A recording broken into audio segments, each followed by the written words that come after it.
Critic. Hey, Miss Mila. The Curvy Film Critic? Yes, girl, the That's Curvy Film Critic. Go on. This is Yes, great. girl, I'm curvy and I'm a film critic. I What you gonna love do? it. Oh my God, this makes me so happy. You're hilarious. So I heard you say that Jessica is one of your favorite writers to work with. Why did you say that? So when this project started, when it was brought to me, they had a version of the script. And you never want to come into a project and go, I like this part and I like this part, and I'd like to take this giant part and completely redo it. And then have that met with open arms and an invitation. And so when I read the original draft, I was like, this is great, this is great, this. And I didn't know how to say it. I was like, I'd like to work on this. And she was like, I'm here. And then she was so it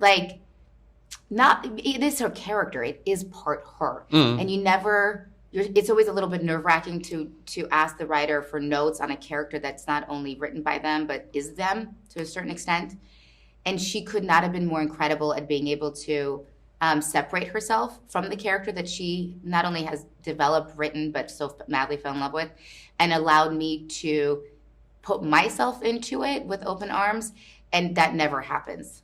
It really doesn't. It is met with a lot of pushback and a lot of fight. And she was one of the only writers that I've ever worked with that was so incredible at taking my really bad note and making it better. Cool. I love that. Yeah. And so there's this one quote that says, the past never really goes away. It's just the past. What does that mean for you in playing Ani? I think that it's about the character figuring out that it's not about forgetting what happened. It's about allowing it to happen, digesting it, and moving it forward.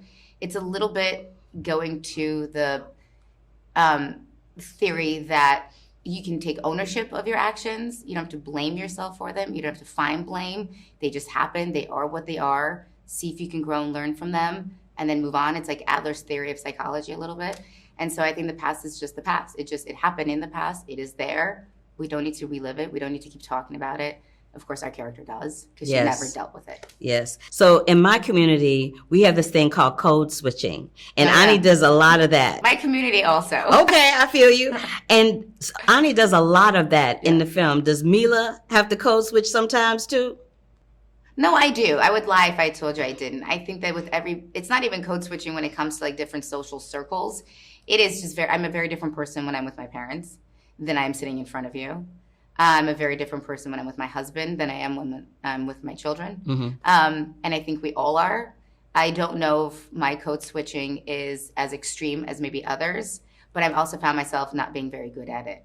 Like I'm not, like I found it so much easier to just be the same type of version of me, like 1A, 1B, 1C, versus like this is person A, that's person D. You know what I mean? Like, yeah, I feel you. Like a little bit changes, but not very much. I feel you. How did playing Ani change you though? Because it had to have changed you a little bit on the inside.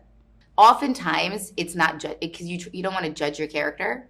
Your character's not you, and you can't go into being like, well, I wouldn't do that. Right, but they did, and you have to understand why, and you have to figure out why, and that oftentimes allows you to just become a more sympathetic person in general if you start believing the actions of these characters. So in her world, there was a specific incident that happened with the teacher that I was like, woof, and I had to find like and understand like what is it that drew her to this one particular situation and find empathy in that, and also in like the ability. You know, what happened at the end of the film with her and her fiance and her not being, because you wanted it to be different. Like you so wanted her to either like take ownership of it, and it feels so haphazard. Like he stumbles upon this article, which then leads them to have that conversation that leads to something else. And, you know, you're just like, why? She's such a strong character. Why can't she just go to him? Like go proactively to him and talk to him. And so it's also finding like the idea to forgive yourself. And I think that was something that this character allowed me to probably try to like figure out if I was to over psychoanalyze. It's just the idea of forgiving oneself. Diva, it was a pleasure to meet you. You are more stunning in person than I could have ever imagined. Thank you so much for your time. Girl, yes. I call a spade, honey. I'm the Curvy Film Critic. I love Curvy Film Critic. It's my new favorite outlet.